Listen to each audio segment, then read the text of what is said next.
देखो HCG का एक और एग्जांपल है, ठीक है, ये शायद एग्जांपल नंबर 15 है, दोनों एक साथ ही है, 14 15 हो गए, 13 14 हो गए, ऐसे कुछ है, दोनों अच्छी प्रॉब्लम्स हैं, ठीक है। ये जो एग्जांपल है वो पहले वाले एग्जांपल से आगे कंटिन्यूड है, ठीक है। तो अगर आपको प्रॉब्लम समझने में अगर दिक्कत हो ना तो आप क्या करना, बुक देख लेना, HCG रेफर करना, आपको ये बुक में मिल जाएगा, ठीक है। क्वेश्चन क्या है देखते हैं। देखो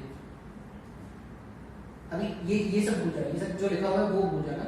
ऐसा है M1 M2 दो ब्लॉक्स हैं जिसमें M1 जो है वो K स्प्रिंग से बंधा हुआ है, लेकिन M2 वैसे ही प्लेस करके रखे हैं जैसे इससे पहले वाले क्वेश्चन में हमने क्या किया था, प्लेस करके रखा था, ठीक है। अच्छा अभी इक्विलिब्रियम पोजीशन कहां पे होगा, इक्विलिब्रियम पोजीशन वहां पे होगा जब, अभी देखो सिस्टम अगर ऐसे इंक्लाइन होके है तो इसका पूरे सिस्टम का वेट ऐसा लग रहा होगा ना, पूरे सिस्टम का वेट अगर ऐसा लग रहा है तो जो कॉस कंपोनेंट होता है इस साइड में जो कॉस कंपोनेंट होता है वो तो नॉर्मल से बैलेंस आउट हो जाता है, वो अपने किसी काम का नहीं, अपने काम का वो कंपोनेंट है वेट का जो इंक्लाइन के अलोंग है।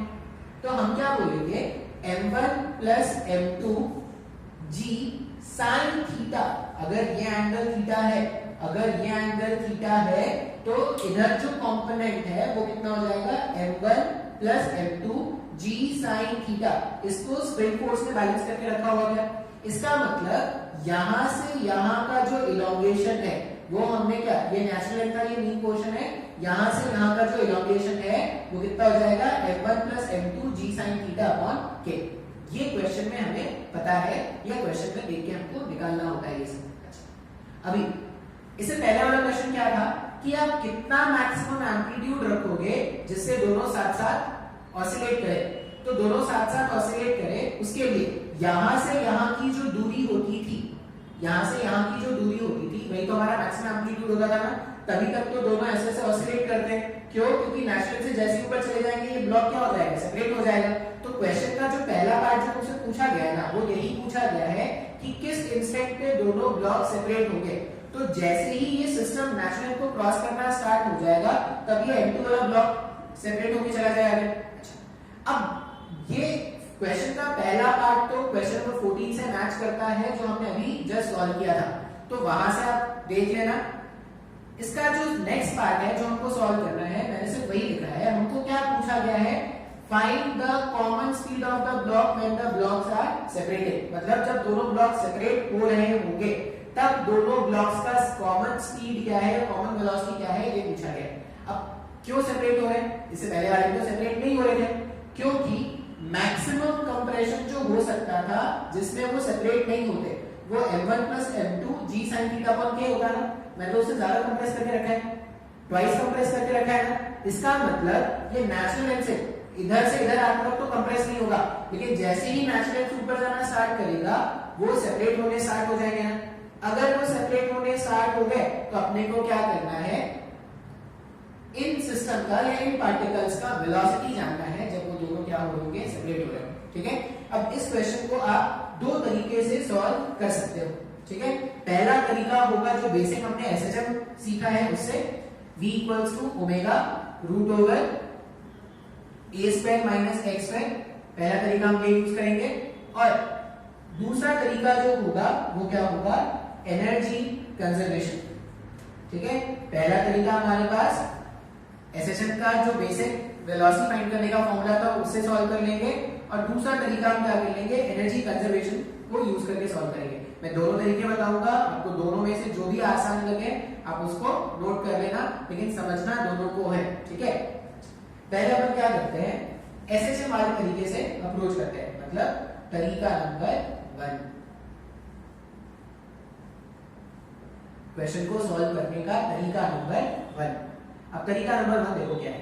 तरीका नंबर 1 हमने क्या बोला है, SHM से हमको सॉल्व करना है। हम ये जानते हैं, अच्छा स्प्रिंग ब्लॉक सिस्टम है, स्प्रिंग ब्लॉक सिस्टम में जो टाइम पीरियड होता था, टाइम पीरियड होता था 2 पाई रूट ओवर ऑफ, यहाँ पे दोनों ब्लॉक ऐसे ऑसिलेट करेंगे तो m के प्लेस में m1 प्लस m2 हो जाएगा डिवाइडेड बाय स्प्रिंग कांस्टेंट। ये टाइम पीरियड होता है, ये टाइम पीरियड होगा तो ओमेगा क्या हो जाएगा, ओमेगा का मतलब होगा k divided by m1 plus m2 root over. ये लिख सकते हैं क्या? ये बेसिक क्लासेस में मैंने आपको बताया था कि अगर स्प्रिंग ब्लॉक सिस्टम होता है तो टाइम पीरियड ऐसा ही आता है 2 pi root over m upon k। अब यहाँ पे दो ब्लॉक्स है तो दोनों ब्लॉक के मास क्या हो जाएंगे? ऐड हो जाएंगे। उसी तरह ओमेगा पर क्या लिख दिया? Root over of k m1 plus m2। अच्छा, फिर अगर मैंने इसको यहां से यहां कंप्रेस करके छोड़ा है तो यही तो मेरा एम्पलीट्यूड हो गया। बात समझ में आ रहा है? तो मेरे पास क्वेश्चन के हिसाब से जो एम्पलीट्यूड है, क्वेश्चन में जो एम्पलीट्यूड मुझे गिवन है वो कितना है? वो हमारे पास है 2, ये m1 plus m2 g sin theta x not by k। इसको ना मैं x नॉट मान ले रहा हूं, ठीक है? आसान कैलकुलेशन के बाद अपन पुट कर देंगे। अपन यहां पे लिख ले रहे हैं let m1 plus m2 g sin theta upon k, m1 plus m2 g sin theta upon k, इसको मैंने मान लिया x नॉट, ठीक है? इसको मैंने क्या मान लिया? x not. तो यहाँ पे जो एम्पलीट्यूड है वो 2 टाइम्स ऑफ x नॉट हो गया। ये एम्पलीट्यूड हो गया हमारे पास। और अपने को इस पॉइंट पर स्पीड जानना है ना, क्योंकि इसी के बाद तो सेपरेट होंगे। तो जिस पॉइंट पे स्पीड जानना है, ठीक है, x, जहां पर स्पीड जानना है, जहां पर स्पीड जानना है, जहां पर स्पीड जानना है x, वो ये मीन पोजीशन है, ये एम्पलीट्यूड था, तो वो x नॉट है ना। वो डिस्टेंस कितना है? वो डिस्टेंस है हमारे पास x नॉट। बात समझ में आ रहा है? अब देखो मेरे पास जो फॉर्मूला है v equals to omega root over a square minus x square, उसमें ओमेगा भी पता, a भी पता और x भी पता। तो मैं फॉर्मूला अगर यूज करूंगा तो मुझे आंसर मिल जाएगा क्या? अच्छा, आपको ये समझ में आना पड़ेगा कि मैंने यहाँ पे देखो, यहां से यहां, फिर यहां से यहां तक, तो अभी तक तो ऑसिलेशन चल ही रहा था ना, यहाँ तक तो दोनों साथ साथ ऑसिलेट कर रहे थे। इस पॉइंट पे दोनों सेपरेट होने वाले हैं, मतलब इसके बाद जैसे आगे जाएंगे तब सेपरेट होंगे। उससे पहले तक तो ऑसिलेशन चल रहा है ना, या उससे पहले तक तो एसएचएम है। तो अगर उससे पहले तक एसएचएम है तो वहां तक तो हम एसएचएम के फॉर्मूलेस लगा सकते हैं ना। बात समझ में आ रहा है? मैक्सिमम जो जितना भी कंप्रेस करते हैं वो एम्पलीट्यूड होता है, और जिस रैंडम x पे अपने को वेलोसिटी ढूंढना होता है उसको वो वहां पे कितना हो जाए क्वेश्चन में? x not. तो अगर आप फॉर्मूला यूज करोगे, ठीक है, फॉर्मूला देखो क्या है, तरीका नंबर 1 में जो हम फॉर्मूला यूज करेंगे, सिंपल फॉर्मूला हम ये जानते हैं, किसी भी इंस्टेंट पे जो वेलोसिटी होता था वो v equals to omega root over of a square minus x square, यही होता है। तो v इक्वल्स टू ओमेगा के प्लेस में मैंने रख दिया रूट के m1 प्लस m2, ठीक है, रूट के m1 plus m2 root over of a square, ये हो जाएगा 4x नॉट स्क्वायर हो जाएगा। क्या इसका स्क्वायर करना है? माइनस, थोड़ा माइनस x नॉट स्क्वायर लिख सकते हैं ऐसा। अब इसको अगर आप सिंप्लीफाई कर दोगे ना, इसको अगर आप सिंप्लीफाई करोगे तो v इक्वल्स टू आ रहा है root over of k m1 plus m2 4x nought square minus x nought square, ये क्या हो जाएगा हमारे पास 3। ये दोनों रूट को मैंने एक साथ लिख दिया, 3x not square, 3x not square आएगा ना। x नॉट तो वो था ना हमारे पास, वो पूरा x नॉट था। अगर उसका मैं स्क्वायर पुट कर दूंगा तो उसका स्क्वायर क्या हो जाएगा? m1 प्लस m2 का स्क्वायर, m1 प्लस m2 का स्क्वायर डिवाइडेड बाय k का स्क्वायर, g का स्क्वायर, sin का स्क्वायर, थीटा। मैंने क्या कर दिया? x नॉट का वैल्यू सब्स्टिट्यूट कर दिया, सिंप्लीफाई किया और मैंने x नॉट के वैल्यू को सब्स्टिट्यूट कर दिया है। अब देखो जो भी कैंसिल आउट होना है, m1 प्लस m2 ये स्क्वायर के साथ गायब हो जाएगा, ये k ये स्क्वायर के साथ गायब हो जाएगा, और कुछ गायब हो रहा है क्या? नहीं। तो मेरे पास जो v आएगा वो कितना आ रहा है? Root over of 3m1 plus m2 upon k, और इस पूरे को रूट से बाहर निकाल के रख दोगे तो g sin थीटा। ये वेलोसिटी है जो सेपरेट होने के टाइम पर है। ये मेरा आंसर है। तरीका नंबर 1 से हमने क्या कर लिया? आंसर फाइंड कर लिया। आई होप कि आपको तरीका नंबर 1 समझ में आया हो। तरीका नंबर 1 बहुत ही आसान था। मैंने ओमेगा निकाल लिया, मैंने एम्पलीट्यूड निकाल लिया और जिस रैंडम पोजीशन पे मेरे को वेलोसिटी चाहिए था उसका वैल्यू सब्स्टिट्यूट किया, सिंपलीफाई कर दिया तो आंसर आ गया। ठीक है, ये क्वेश्चन सॉल्व करने का फर्स्ट अप्रोच था। सेकंड अप्रोच देखते हैं। अब सेकंड अप्रोच देखो क्या है। ठीक है, सेकंड अप्रोच अगर आप देखोगे, ये समझ में आया था ना, एसएचएम के बेसिक्स को यूज करके हमने सॉल्व किया था। तरीका नंबर 2 देखते हैं। अगर तरीका नंबर 2 देखा जाए,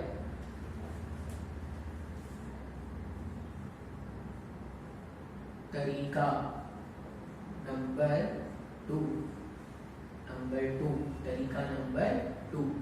तरीका नंबर 2 अपन सॉल्व करेंगे एनर्जी कंजर्वेशन से। ठीक है, मैं ये जो भारी भारी जो टर्म देख रहे हैं ना 2 m1 इतना इतना, ये सब हटा दे रहा हूं। आपको पता है क्या क्या है ये भी। ठीक है, मैं इसको सिर्फ x0 मान के सॉल्व करूंगा। अभी देख, ध्यान से देखना एनर्जी मेथड। इसको मान लेते हैं रेफरेंस पॉइंट। ठीक है, वो जो मैंने ब्लू से डॉट दिखाया है इसको मान लेते हैं रेफरेंस पॉइंट। ठीक है, अभी यहां पे इसको रिलीज किया है। अगर मैंने इसको यहां पे रिलीज किया है तो ये मेरे पास पॉइंट 1 है और ये मेरे पास पॉइंट 2 है। पॉइंट 1 से लेकर पॉइंट 2 तक एनर्जी कंजर्व किया जा सकता है। ठीक है, पॉइंट 1 से लेकर 2 तक एनर्जी कंजर्व किया जा सकता है। क्यों? क्योंकि अगर आप ध्यान से देखोगे तो देखो वर्क डन क्या है, एक तो स्प्रिंग फोर्स का वर्क डन है और वेट फोर्स का वर्क डन है। दोनों ही फोर्सेस कंजर्वेटिव नेचर के हैं।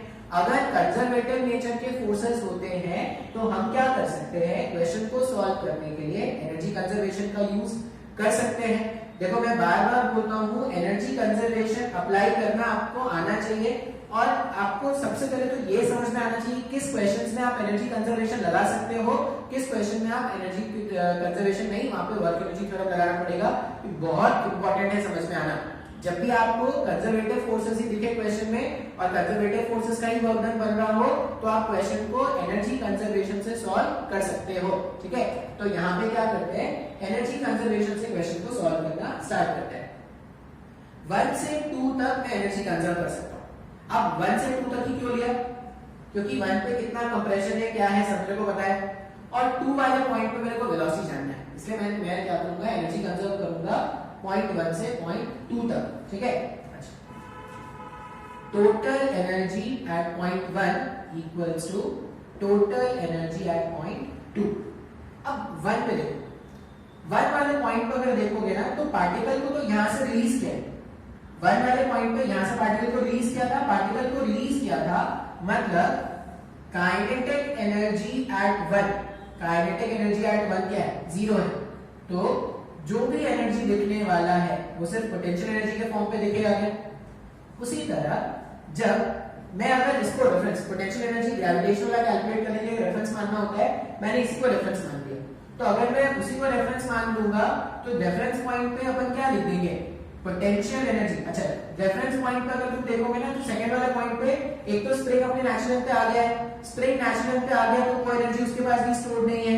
और अगर ग्रेविटेशनल पोटेंशियल एनर्जी पे मैंने उसी को रेफरेंस मान लिया तो ग्रेविटेशनल पोटेंशियल एनर्जी भी 0 हो गया। तो सेकंड वाले पॉइंट पर पोटेंशियल एनर्जी का वैल्यू क्या है, 0 है, लेकिन वो मूव कर रहा है, मतलब सेकंड वाले पॉइंट पर काइनेटिक एनर्जी तो होगा। तो मुझे सॉल्व क्या करना है, फर्स्ट वाले पॉइंट के पोटेंशियल एनर्जी को सेकंड वाले पॉइंट के काइनेटिक एनर्जी से मेरे को इक्वेट करना है। ठीक है, अब पोटेंशियल एनर्जी लिखना स्टार्ट करते हैं। ध्यान से देखो, ये जो स्प्रिंग है, स्प्रिंग कितना कंप्रेस्ड है, यहां से यहां x0 था और यहां से यहां 2x0 और कंप्रेस कर दिया।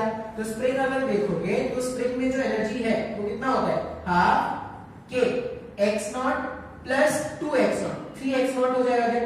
तो यहां पे क्या लिखेंगे, 3x0 square, half k 3x0 square. इतना स्प्रिंग एनर्जी है क्या पॉइंट 1 पे। और ग्रेविटेशनल एनर्जी लिखने के लिए आपको ये देखना पड़ेगा ना कि आप रेफरेंस लाइन से कितना नीचे हो या रेफरेंस पॉइंट से कितना नीचे हो। तो ये अपने को हाइट जानना है। ठीक है। ये जो हाइट होगा उससे जितना नीचे होंगे पोटेंशियल जी को क्या लिख देते हैं, पोटेंशियल जी होता है m इंटू जी इंटू h। अब रेफरेंस पॉइंट से नीचे है तो नेगेटिव लिख देंगे। तो यहाँ पे देखो कितना नीचे है, ये पूरा लेंथ 3x नॉट है क्या, और ये एंगल थीटा, देखो ये थीटा तो ये भी थीटा होगा, ये लेंथ 3x नॉट और ये थीटा, इसका मतलब ये 3x नॉट साइन थीटा है क्या। ध्यान से देखो, ये जो लेंथ है हाइपोटेनस जो है वो 3x नॉट का, ये थीटा, तो यहां से यहां का जो लेंथ है, यहां से यहां का लेंथ है वो 3x नॉट साइन थीटा हो जाएगा ना। तो यहां पे क्या लिख देते हैं, पोटेंशियल एनर्जी जो ग्रेविटेशन के, अच्छा नेगेटिव क्यों लिख रहे हैं, क्योंकि रेफरेंस पॉइंट से नीचे है। कितना नीचे, तो मास, सिस्टम का मास कितना हो जाएगा m1 प्लस m2, ये सिस्टम का मास m1 plus m2 into g, और कितना नीचे है तो 3x नॉट साइन थीटा, इतना ही नीचे दे गया 3x नॉट साइन थीटा, इतना हम क्या है क्वेश्चन में नीचे है। बात समझ में आ रहा है, ठीक है। फिर इक्वल्स, इसी को तो इक्वेट करना है, half m1 plus m2 v2 का स्क्वायर। सर ये इक्वेशन नहीं समझ में आया सर, ध्यान से इक्वेशन को देखो। एनर्जी कंजर्वेशन को यूज करके मैंने क्या लिखा है, इक्वेशन लिखा है। मैंने क्या बताया, स्प्रिंग 3x के अमाउंट से कंप्रेस था तो ये स्प्रिंग एनर्जी लिख दिया। कितना हाइट नीचे है रेफरेंस लाइन से, तो 3x नॉट साइन थीटा नीचे है रेफरेंस लाइन से, तो पोटेंशियल एनर्जी हो जाएगा m1 plus m2 into g, 3x not sign theta, ये पोटेंशियल एनर्जी हो गया वेट के कारण। यहाँ का पोटेंशियल एनर्जी फर्स्ट वाले पॉइंट का वो सेकंड वाले पॉइंट के काइनेटिक एनर्जी से इक्वेट करना है। अब सेकंड वाले पॉइंट का काइनेटिक एनर्जी कितना हो गया, half m1 plus m2 v2 square. तो क्वेश्चन थोड़ा टफ है, थोड़ा क्या, एक स्टार्टिंग में अगर कोई बच्चा पढ़ रहा होगा तो बहुत ज्यादा टफ लगेगा, हो सकता है उसको पड़ोसन की नानी भी याद आ जाए, बहुत ज्यादा टफ है, लेकिन ध्यान से समझना है। नहीं टफ है क्यों, क्योंकि हमने आज से पहले नहीं पढ़ा। आज के बाद टफ नहीं होना चाहिए, आज अच्छे से समझ लो, आज के बाद टफ नहीं रहेगा। आज तक टफ था, कब तक टफ था सर, आज तक टफ था सर, अब आसान हो गया है, ठीक है। इसको सॉल्व करते हैं। x नॉट का वैल्यू पुट करना है। x नॉट क्या था, x नॉट का वैल्यू था हमारे पास m1 plus m2 g sine theta upon k, यही तो x नॉट था ना, ठीक है। अच्छा वैल्यू पुट करते हैं इस वाले में। सबसे पहले half k 3x not square, 3x not square मतलब एक तो 9 हो जाएगा 3 का स्क्वायर, और x नॉट स्क्वायर इसका स्क्वायर करना है भाई। जब इसका स्क्वायर करोगे तो इसका स्क्वायर क्या लिखोगे, m1 plus m2 whole square g square sine square k square. ये पहला टर्म ये लिख दिया गया। दूसरा टर्म जो यहां पर होगा वो minus m1 plus m2 into g, 3 रहने दो, x नॉट के प्लेस में ये पूरा कहानी लिखना है। ये पूरा कहानी अगर लिखोगे तो m1 प्लस m2 ये स्क्वायर बना देगा, इसको g का स्क्वायर बन जाएगा। अच्छा ये साइन थीटा और ये साइन थीटा मिलके क्या हो जाएगा, साइन स्क्वायर थीटा, यही हो जाएगा ना। m1 प्लस m2 लिख दिया, g लिख दिया, 3 लिख दिया, x नॉट का पूरा वैल्यू ये स्क्वायर बन गया, ये स्क्वायर, और एक k भी आ जाएगा यहाँ पे, k ये पूरा लिख दिया। ये पूरे को अपने को इक्वेट करना है half m1 plus m2 v2 के स्क्वायर से। अब इसको सिंप्लीफाई कर देंगे ना तो आंसर आ जाएगा, ठीक है। हो सकता है तुमको बहुत लेंथी लग रहा हो, सर पहला वाला मेथड तो बहुत ही आसान था। मैंने 2 तरीके आपको बता दिए हैं, आपको जो आसान लगे आप उससे क्वेश्चन को सॉल्व करना। एनर्जी कंजर्वेशन वाला जो मेथड है ये थोड़ा लेंथी लग रहा है क्योंकि कैलकुलेशन थोड़ा बड़ा हो रहा है, लेकिन ये बहुत ही आसान होता है क्योंकि हमने एनर्जी कंजर्वेशन को बहुत बार पढ़ा है। अभी इसको थोड़ा आसान कर दिया है, कुछ कैंसिल हो गया, देखो ये k ये स्क्वायर के साथ कैंसिल हो जाएगा। यहाँ पे 9/2 m1 m2 square g square कितना है, और यहाँ पे क्या है, यहाँ पे 3 है, मतलब इन दोनों को सॉल्व किया जा सकता है क्या, जो कांस्टेंट है ये m1 m2 square g square sin square ये सब जो कांस्टेंट है, अगर मैं सारे कांस्टेंट बाहर निकाल दूं ना तो देखो ऐसा आ रहा है m1 plus m2 m1 plus m2 square के साथ बाहर निकल रहा है ना, square g square sine square theta upon k। ये सब कांस्टेंट थे, बाहर निकाल, सब टर्म कॉमन थे, बाहर निकाल दिया। इसमें क्या बचेगा, इसमें बच रहा है 9/2 और इसमें क्या बच रहा है -3। ये पूरा half m1 plus m2 v2 square के बराबर है। ठीक है, इसको थोड़ा आसान करोगे, देखो ये स्क्वायर इस वाले टर्म से कैंसिल हो जाएगा, तो जो भी कैंसिल होगा नहीं कैंसिल तो करते जाएंगे, हमने वो कहानी आसान बनानी है।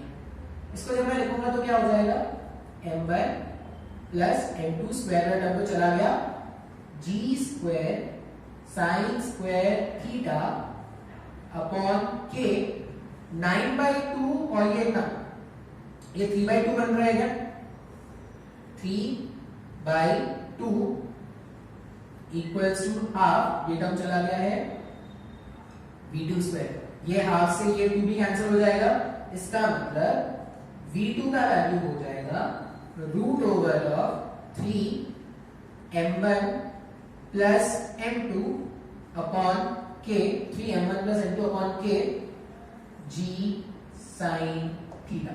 ये हमारा आंसर है। सेकंड अप्रोच से मैंने सॉल्व किया, देखो अपना अपना चॉइस है, तुमको लग सकता है कि सर वो एसएसए वाला जो तरीका तो ज्यादा आसान था, तुमको अगर एसएसए में आसान लग रहा है नो डाउट एनर्जी कंजर्वेशन भी आसान है, कैलकुलेशन थोड़ा लेंथी है, लेकिन ऐसा कोई तूफानी कैलकुलेशन नहीं है अगर तुम अच्छे से कैलकुलेशन करोगे तो। आई होप ये तुमको समझ में आ गया। ठीक है, ये हमारे पास एचसीबी का सेकंड क्वेश्चन था जो हमने क्या किया, सॉल्व किया। ठीक है, ध्यान से नोट कर लेना, ये फाइनल आंसर है जो हमको चाहिए था।